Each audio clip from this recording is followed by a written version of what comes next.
Hello and welcome back to my YouTube channel success study point.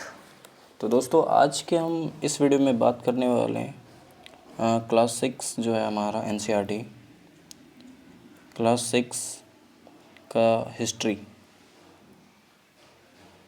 का जो NCERT है इसको हम पूरा कवर करने वाले हैं इस क्लासेस में जो आने वाले हैं। तो आज से हम क्लास 6 का हिस्ट्री स्टार्ट कर रहे हैं। आज हमारा चैप्टर वन हमारा स्टार्ट कर रहे हैं। उसके बाद हम लोगों ने जितने भी इसके चैप्टर है क्लास 6 के टोटल चैप्टर को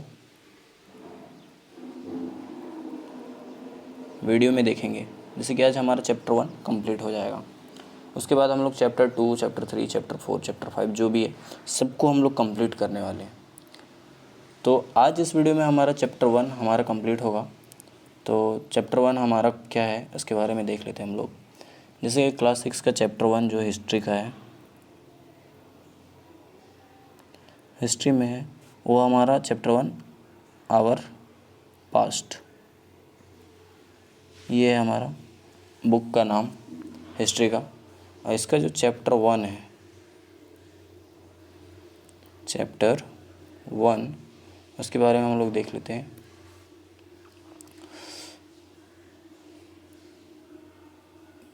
चैप्टर 1 उसका नाम है हमारा व्हाट,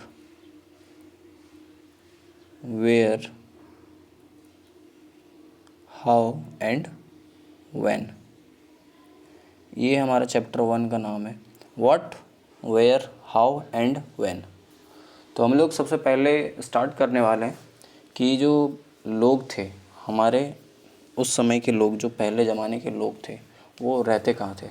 तो हमारा जो चैप्टर 1 का पहला पार्ट होगा, वेयर डिड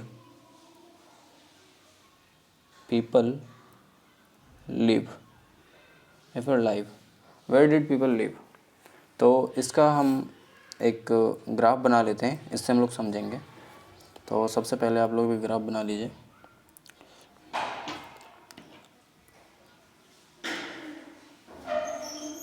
ऐसे हम लोग ग्राफ बना लेते हैं। तो ए पॉइंट में हम लोग लिखेंगे जो हमारे लोग थे ना वो नर्मदा रिवर के, नर्मदा रिवर जो था वहाँ पे रहते थे। और वहाँ के जो लोग थे ना ये पीपल जो थे वो स्किल्ड गैदरर थे, स्किल्ड गैदरर। और ये दूसरा पॉइंट जो हमारा वो था हंटिंग एनिमल।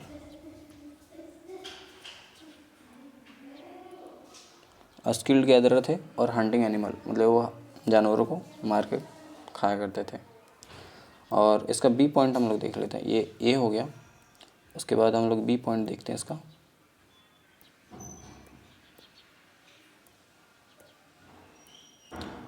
बी पॉइंट ये और कहाँ पे रहते थे, ये रहते थे सुलेमान और किरथार रेंज पर। किरथार ये दोनों जगह पे रहते थे। ये और ये लिव्स इन विलेज, वहाँ के जो गांव थे वहाँ पे रहते थे। वो वहाँ पे काम क्या करते थे, वो जैसे कि यहाँ पे ग्रोइंग क्रॉप्स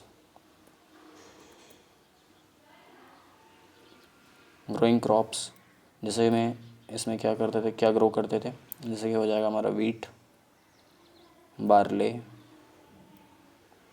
और यहाँ पे एनिमल हस्बेंड्री भी हम लोग को देखने को मिल जाता है। एनिमल हस्बेंड्री यहाँ पे लोग 8,000 साल पहले ईयर्स एगो यहाँ पे एनिमल हस्बेंड्री भी हम लोग को देखने को मिल जाता है। यहाँ पे लोग तब एनिमल को पालने लगे थे। उसके बाद जो हमारा सी पॉइंट है, सी पॉइंट हम लोग देख लेते हैं। सी और कहाँ पे रहते थे, ये रहते थे गारो हिल्स, जो कि हमारा नॉर्थ ईस्ट में है, और विंध्यास जो कि हमारा सेंट्रल में है। और यहाँ पे हम लोगों को सबसे पहले खेती में राइस कल्टीवेशन फर्स्ट टाइम देखने को मिला।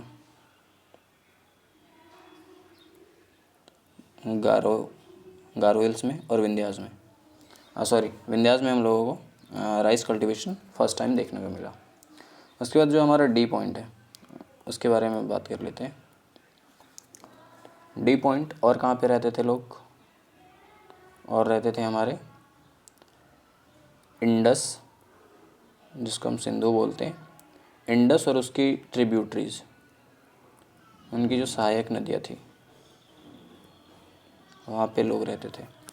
यहाँ पे हम लोगों को देखने को मिला इस जगह पे सिटी फ्लरिस्ट हो गए थे, वहाँ पे सिटी बन गए थे, फ्लरिस्ट। यहाँ और ये 4700 ईयर एगो की बात है। उसके बाद धीरे धीरे टाइम और घटता गया, जैसे 4700 के बाद 2500 ईयर्स में 2500 साल बाद क्या हुआ, 2500 साल पहले जो हमारा ई पॉइंट है उसके बाद कर लेते हैं। धीरे धीरे जब इंडस में वहाँ का डिक्लाइन हुआ तो लोग क्या करने लगे, गंगा की साइड और उनकी ट्रिब्यूटरी की तरफ लोग बढ़ने लगे। कब, 2500 ईयर्स एगो। और धीरे धीरे यहाँ पे एक साम्राज्य खड़ा हो गया जिसका नाम था मगध। इसके बारे में हम लोग जानेंगे आने वाले चैप्टर्स में। तो ये था हमारा कि लोग रहते कहाँ पे थे। उसके बाद हम लोग जानेंगे कि धीरे धीरे जो लोग थे वो ट्रैवलर कैसे बन गए, वो ट्रैवल कहाँ पे करने लगे। तो देख लेते हैं हम लोग ट्रैवल कहाँ पे करते थे और क्यों करने लगे। जैसे कि हमारा है पीपल ट्रैवल्ड।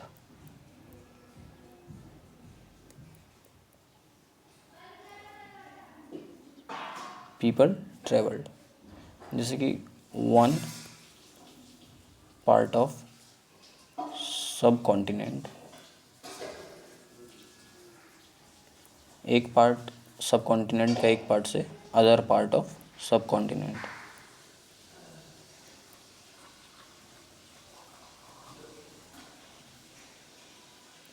सब कॉन्टिनेंट। और ये जब एक पार्ट से दूसरे पार्ट जा रहे थे तो क्या हुआ, जैसे कि देख लेते हैं हम लोग यहाँ पे, ये वन कॉन्टिनेंट है और ये जा कहाँ रहे थे, अदर पे। तो यहाँ से यहाँ जाने में इनके बीच यहाँ पे पहाड़ियाँ मिली, इनको हिल्स मिले, रिवर, इन सब का सामना करना पड़ा इनको, डेजर्ट और सीज मतलब समंदर,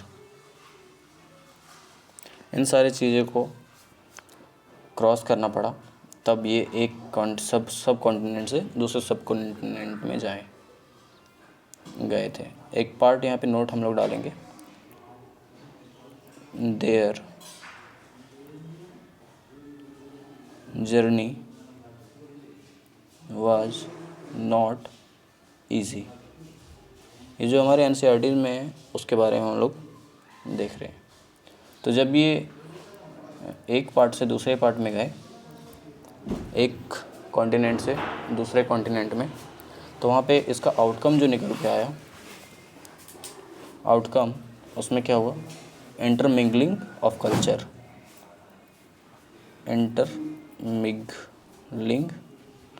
कल्चर,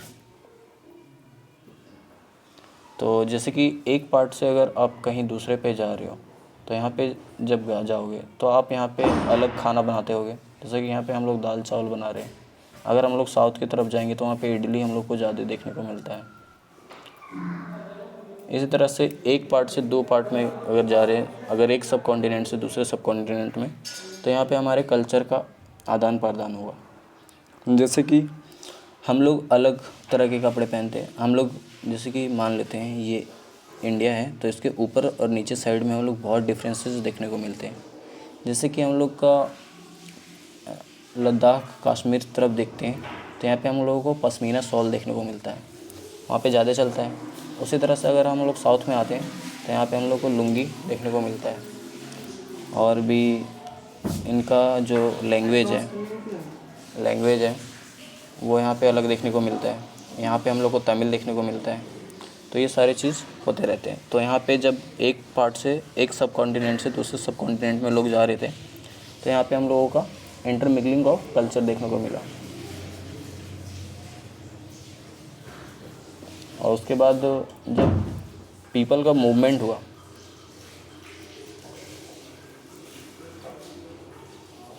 पीपल मूवमेंट, तो यहाँ पे हम लोगों को देखने को मिला क्या क्या हुआ। तो new way of craving on a stone,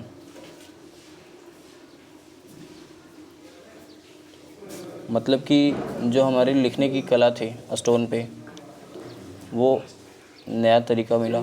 जैसे कि हम लोग अलग तरीके से लिखते थे एक अलग लैंग्वेज में, तो दूसरे जगह जब जाएं तो वहाँ पे अलग तरीका का देखने को मिला। उसके बाद म्यूज़िक कंपोजिशन जो है वो अलग देखने को मिलता है। जब हम एक जगह रहते तो हम लोग एक गाना सुनते, दूसरे जगह जाएंगे तो वहाँ पे उनके स्वर में उनके हिसाब से अलग अलग गाना देखते हैं। हम लोग अलग अलग गाना हम लोग को देखने को मिलता है। उसी तरह से तीसरा जो पार्ट है हमारा फूड वैरायटी कुकिंग।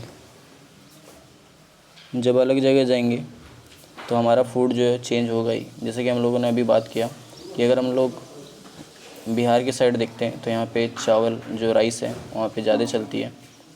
और इवन जब मैं दिल्ली में पढ़ता था तो लोग मुझे बिहारी के नाम से नहीं चावल चावल कह के ही बुलाते थे। तो और अगर हम लोग साउथ की साइड जाएंगे तो वहाँ पे राइस बहुत कम देखने को मिलता है। वहाँ पे उनका अलग इडली डोसा जो भी है वो ज़्यादा देखने को मिलता है। तो इस तरह से अगर एक दूसरे कॉन्टिनेंट से सब कॉन्टिनेंट से दूसरे की जगह जाएंगे तो यहाँ पे हमारा इंटरमिंगलिंग ऑफ कल्चर हो रहा है, मतलब कि हमारा एक दूसरे के कल्चर के बारे में जानने को मिलता है।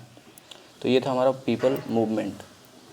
उसके बाद देख लेते हैं हम लोग स्लाइड ऐड कर लेते हैं हम लोग। और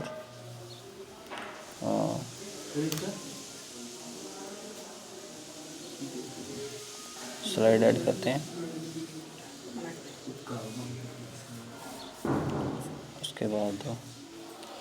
उसके बाद हमारा हुआ कि जो लोग थे वो मूव क्यों कर रहे थे, वाई डिड दे मूव, मतलब कि एक जगह से दूसरी जगह लोग जा ही क्यों रहे थे। तो इसके 4 कारण थे, चार पॉइंट हैं। 4 पॉइंट के बारे में हम लोग जान लेते हैं।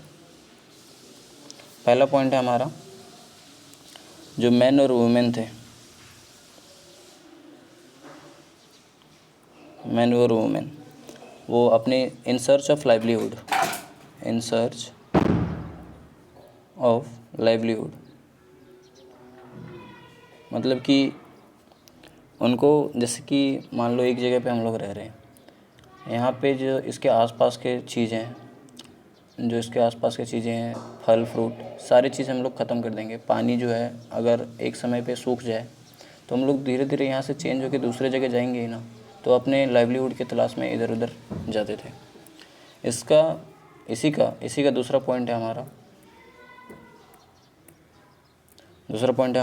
टू एस्केप नेचुरल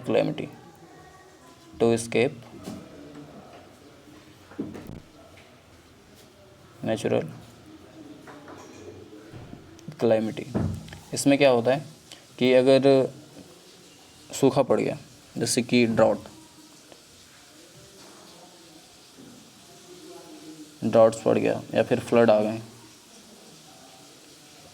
तो इन सब से वहाँ का जो चीज़ रहता था, जहाँ पे वो रहते थे, वो सारा का सारा चीज़ बर्बाद हो जाता था। तो इन सारी चीज़ों के चक्कर में जो थे लोग वो मूव कर रहे थे। अगर वहाँ पे खाने के लिए खाना ही नहीं रहेगा या फिर पानी जो बाढ़ आ जाएगा तो लोग कैसे सरवाइव करेंगे, इसलिए ये मूव कर रहे थे। तो ये हमारा पहला पॉइंट था कि लोग मूव क्यों कर रहे थे। इसका दूसरा पॉइंट हम लोग देख लेते हैं। दूसरा पॉइंट था हमारा, मेन जो थे वो marching with army. Marching with armies. Marching with army मतलब कि आर्मी में बहुत सारे लोग ज्वाइन हो गए, मेन जो थे, मेन लोग की बात कर रहा हूँ ऑब्वियसली। और वो क्या करते थे, मार्चिंग क्यों करते थे, टू ऑक्यूपाई और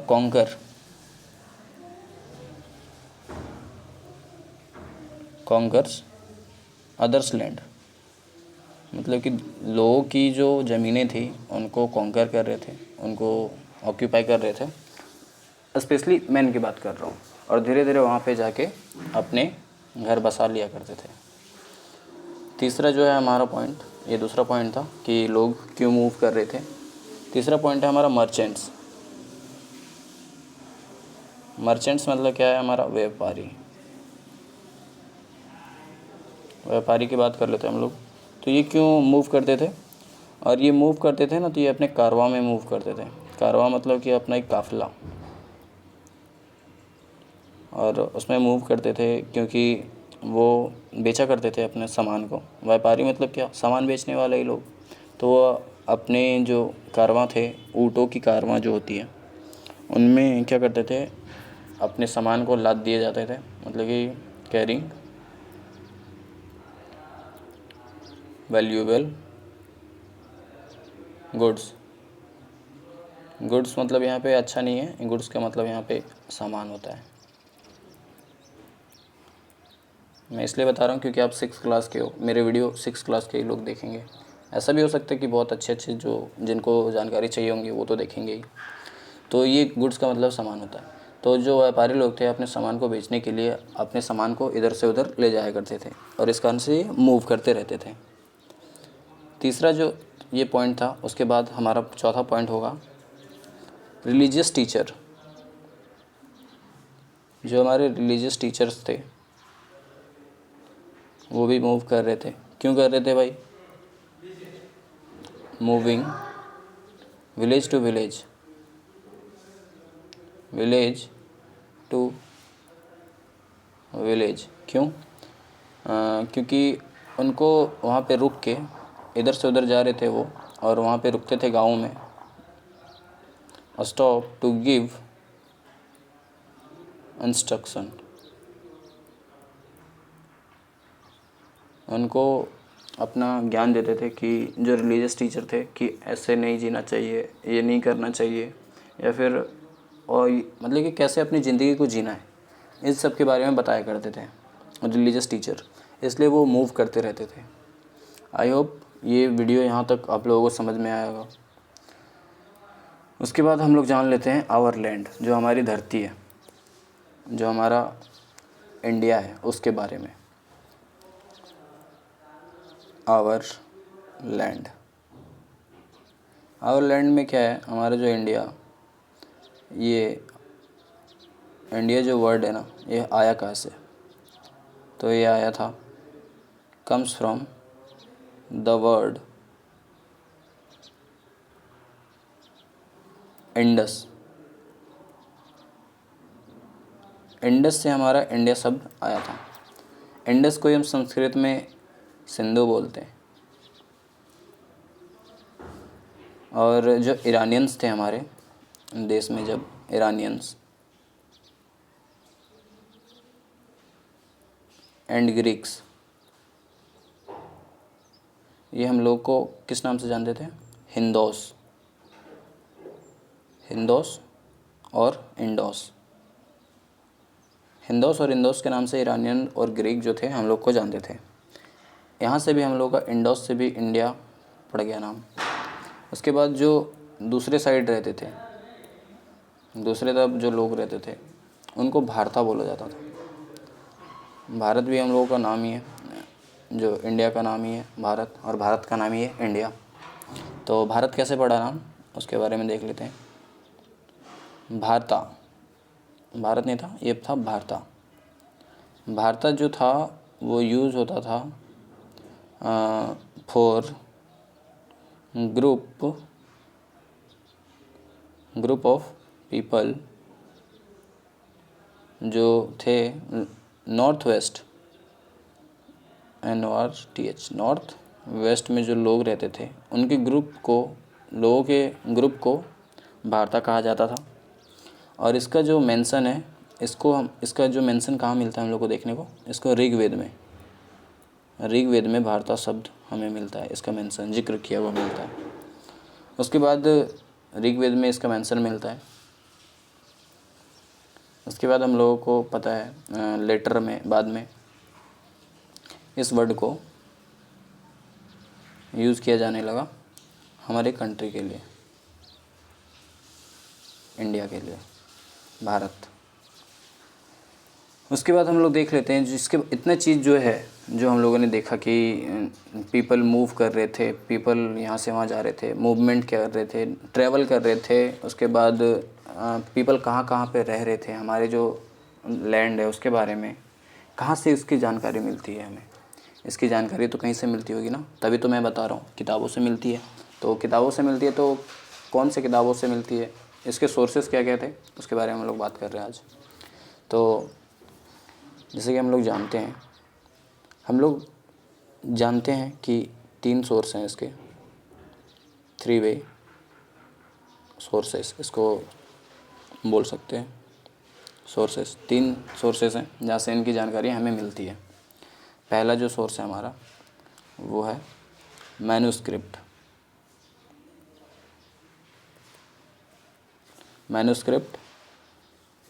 मैन्युस्क्रिप्ट किसको बोलते हैं, जो रिटन फ्रॉम हैंड, मतलब कि हाथ से जो लिखा रहता है, रिटन फ्रॉम हैंड, हाथ से जिसको लिखते हैं उसको मैन्युस्क्रिप्ट बोलते हैं। बेसिकली मैन्युस्क्रिप्ट किस पे लिखे जाते थे, वो पाल्म लिप्स पे लिखे जाते थे। पाल्म का मतलब यहाँ पे है हमारा ताम्रपत्र जो थे पहले होते हैं, उस पे लिखे जाते थे हमारे मैन्युस्क्रिप्ट्स। उसके बाद बार्क ऑफ ट्री पे लिखे जाते थे। बार्क ऑफ ट्री का यहाँ मतलब क्या है, बार्क ऑफ ट्री का मतलब होता है ब्रिच या फिर बर्च भी बोल सकते हैं, BIRCH, बर्च या फिर ब्रिच। इसको बोलते हैं हम लोग पेड़ का छाला। पेड़ का जो छाला रहता था उस पर भी हम लोग लिख के रखते थे मैन्युस्क्रिप्ट। और ये मैन्युस्क्रिप्ट जो था वो कौन कौन से लैंग्वेज में लिखा जाता था, लैंग्वेजेस की बात कर लेते हैं हम लोग। लैंग्वेजेस जो थे यहाँ पे संस्कृत हो जाएगा, प्राकृत हो जाएगा, उसके बाद तमिल हो जाएगा। ये 3 लैंग्वेजेस में लिखे जाते थे। और इसमें लिखे क्या जाते थे, इसमें लिखे जाते थे हमारे रिलीजियस बिलीफ,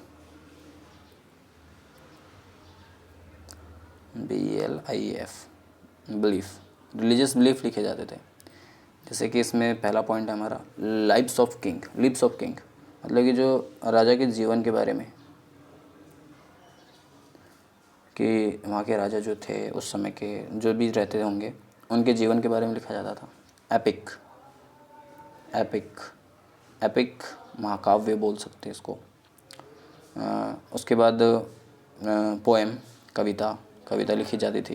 प्लेज, नाटक जो होते हैं उन सब के बारे में लिखे जाते थे मैन्युस्क्रिप्ट में। उसके बाद तीसरा पॉइंट है इसमें और क्या लिखे जाते थे, मेडिसिन्स, दवाइयों के बारे में लिखे जाते थे, और साइंस, विज्ञान के बारे में लिखे जाते थे। मैन्युस्क्रिप्ट का मतलब यहाँ पे आप लोगों को समझ में आ गया होगा कि क्या है। ये था हमारा पहला सोर्स मैन्युस्क्रिप्ट, पहला सोर्स था ये मैन्युस्क्रिप्ट। अब दूसरा सोर्स जो है हमारा उसके बारे में देख लेते हैं हम लोग। दूसरा चीज़ है हमारा इंस्क्रिप्शन।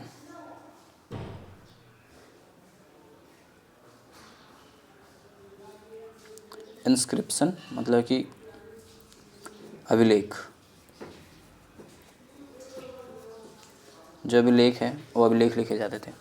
वो क्या होता था इंस्क्रिप्शन का मतलब, ये written on hard surface, written on hard surface, ये हार्ड सरफेस पे लिखे जाते थे, जैसे कि हो गया हमारा स्टोन और हो गया हमारा मेटल, इन सब की चीज़ में लिखे जाते थे ताकि वो बहुत दिनों तक रह जाए। जैसे कि अशोका के इंस्क्रिप्शन अभी भी हम लोग देखते हैं, ये आने वाले समय में हम लोग जानेंगे। इंस्क्रिप्शन हो गया, और इसमें लिखे क्या रहते थे, ऑर्डर ऑफ किंग।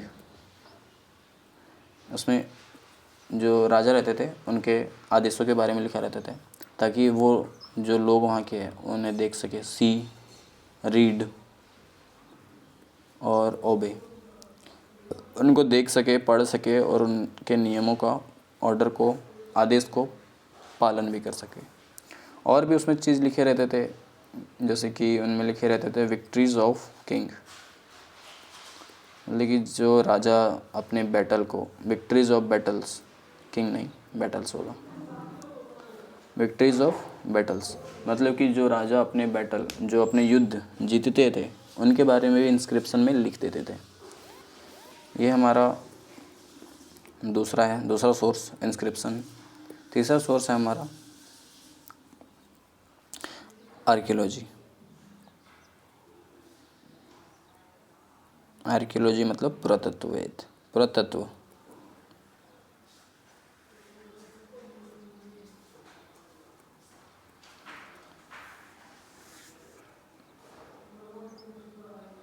आर्कियोलॉजी में हम लोगों को क्या होता है कि जो आर्कियोलॉजी के ऑफिसर होते हैं, बेसिकली इसको सिंपल भाषा में समझते हैं तो जो अभी के लोग हैं वो एक साइट पे जाते हैं, वो साइट पे जाने के बाद वहाँ पे खड्डा करते हैं, खड्डा करने के बाद वहाँ से कुछ अवशेष निकलते हैं, जो बचे हुए चीज़ हैं जैसे कि पुराने चीज़, तो उनको खड्डा करके जो निकालते हैं उन सब के बारे में जो हमें बताते हैं वो हमारे आर्कियोलॉजी वाले होते हैं।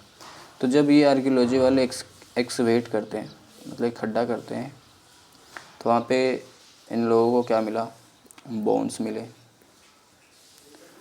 और एनिमल डोमेस्टिकेशन मिले, मतलब कि एनिमल को जो पाल रहे थे उन सब के बोन्स भी मिलते हैं हमें। और भी चीज़ मिलते हैं जैसे कि टूल्स मिल गए। उसके बाद बिल्डिंग्स, उसके बाद जो बिल्डिंग्स के बचे हुए जो हैं इसके ब्रिक्स मतलब आटा, आटा नहीं ईटा जो हमारे घर बनाने में काम आता है, ऐसे करके जो हमारा ईटा रहता है वो ईटा। तो जब खड्डा करते हैं तो वहाँ से हमें क्या मिलते हैं, बोन्स मिलते हैं, एनिमल्स के भी बोन मिलते हैं, टूल्स कुछ मिल जाते हैं कि पहले के लोग जो टूल्स क्या क्या यूज़ करते थे, बिल्डिंग्स के जो ईंटें होते हैं उनके बारे में पता चलता है। तो ये यहाँ से हम लोगों को भी पता चलता है कि हाँ पहले भी जो कुछ समय पहले यहाँ भी जीवन थे। और इन सब के बारे में कार्बन डेटिंग के थ्रू से पता चल जाता है कि ये कितना साल पुराना है। तो ये हमारे बेसिकली 3 सोर्स हैं। पहला सोर्स हमारा मैन्युस्क्रिप्ट, जिससे हमें जीवन के पहले के बारे में पता चलता है। दूसरा हमारा हो जाएगा इंस्क्रिप्शन। तीसरा हमारा हो जाएगा आर्कियोलॉजी। ये हमारा 3 चीज़ें, बेसिकली 3 सोर्स हैं हमारे, जहाँ से हमारे जीवन के बारे में पता चलता है, हमारे लोगों के बारे में पता चलता है। पहले ज़माने के लोग जो थे वो मूव कैसे कर रहे थे, पीपल अपने बारे में कैसे बता रहे थे, और एक जगह से दूसरे जगह जा रहे थे, क्या क्या कहाँ पे रह रहे थे, वो एनिमल हस्बेंड्री कर रहे थे, क्या क्या खेती कर रहे थे, इन सारी चीज़ों के बारे में हम लोग को ये बेसिकली 3 सोर्स से पता चलती है। तो यहाँ पे हमारा चैप्टर नंबर 6 जो है, चैप्टर 6 वो हमारा एंड होता है, जिसका नाम है what, where, how and when. ये हमारा चैप्टर 6 यहाँ पे एंड होता है। लेकिन उससे पहले आपको एक क्वेश्चन देता हूँ मैं, इसके बारे में आपको क्या पता है। लास्ट पीपीटी एक ऐड कर लेते हैं हम लोग, एक ये रहा, यहाँ पे हम लोग को बताना है। आप लोगों को पता है what is BC, AD, BCE और CE, ये क्या है? इसके बारे में आपको पता है क्या? पता है तो कमेंट करो, और नहीं पता है तो मैं बता देता हूँ, लेकिन पहले आप कमेंट कर लो जो जानते हैं। जो नहीं जानते उसके लिए मैं बता देता हूँ। इसके लिए एक ग्राफ बना लेते हैं हम लोग, ऐसा करके, और एक ऐसे करके, ठीक है। ये ग्राफ है और एक बीच में यहाँ पे पॉइंट मान लेते हैं।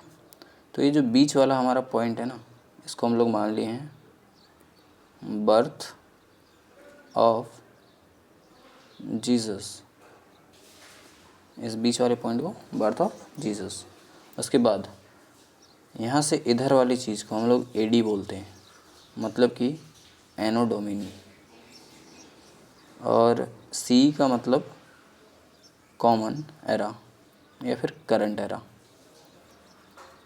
एरा मतलब युग, एनो डोमिनी और कॉमन एरा। और इधर से यहाँ से चलते जा रहा है, मतलब यहाँ से 0 से स्टार्ट होगा, फिर 1 आएगा, 2 आएगा, 3 आएगा, 4 5 6 7 8, इस तरह करके अभी क्या आ गया है 2024, ये हमारा आ गया है यहाँ से लेकर के इधर। लेकिन इस जगह के बाद से इधर को, यहाँ से भी 0 से स्टार्ट होता है, 0 1 2 3 4 5। यहाँ से जो पहले वाले जो जीवन काल थे उनको हम लोग क्या बोलते हैं? उनको बोलते हैं हम लोग BC, मतलब कि बिफोर क्राइस्ट। ये जो हमारे जीसस थे, क्राइस्ट थे, और इससे पहले वाला जो जीवन काल था उसको हम BC बोलते हैं, बिफोर क्राइस्ट। और BCE मतलब कि बिफोर द कॉमन या फिर करंट, कॉमन या फिर current, before the common current era, इसका फुल फॉर्म है बिफोर द कॉमन एरा। तो आई होप BCE मतलब BCE और BC, उसके बाद AD और CE, इसके बारे में आप लोगों को पता चल गया होगा। तो वीडियो पसंद आया तो वीडियो को लाइक करो और कमेंट करके बताना कि वीडियो कैसा लगा।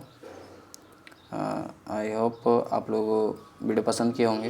अगर पसंद आया तो वीडियो को लाइक करो। जैसे कि मैं यहाँ पे क्या ही बोलूँ, बहुत मेहनत लगती है वीडियो बनाने में, भले ही मैं समझाने में असमर्थ हूँ, लेकिन आई होप मैं जो समझाऊँगा वो समझ में आ गया होगा। लेकिन मैं जो लिख रहा हूँ वो अगर समझ में नहीं आए तो इसको हल्का सा एडजस्ट कर लेना। लेकिन एक स्टोरी के फ्लो में मैं बताना चाह रहा हूँ, और इसको समझो कि कैसे हमारा जीवन स्टार्ट हुआ था, कैसे हम लोग इसके बारे में जानते हैं, वो सब चीज़ों के बारे में। जैसे कि लोग कहाँ पे रह रहे थे, उसके बाद लोगों ने एक सब कॉन्टिनेंट से दूसरे सब कॉन्टिनेंट में जाना स्टार्ट किया, और जब वो जा रहे थे एक सब कॉन्टिनेंट से दूसरे में, तो वहाँ पे उनको हिल्स, रिवर, सीज़, डेजर्ट, इन सब का सामना करना पड़ता है। उनका जो जर्नी था ना, वो कोई भी ज़रा सा भी ईजी नहीं था, इन सारी चीज़ों को क्रॉस करके एक सब कॉन्टिनेंट से दूसरे सब कॉन्टिनेंट में जाना। उसके बाद जब इसका आउटकम निकल के आया तो ये था इंटरमिंगलिंग ऑफ कल्चर, मतलब कि हम एक दूसरे के कल्चर के बारे में जाने। उसके बाद जब पीपल मूवमेंट था, मतलब कि जब मूव किए, ट्रैवल किए, तो मूवमेंट में इन लोगों को क्या हुआ कि new way of craving on stone, मतलब कि पत्थरों में लिखने के लिए एक अलग से जानकारी मिलती है कि कैसे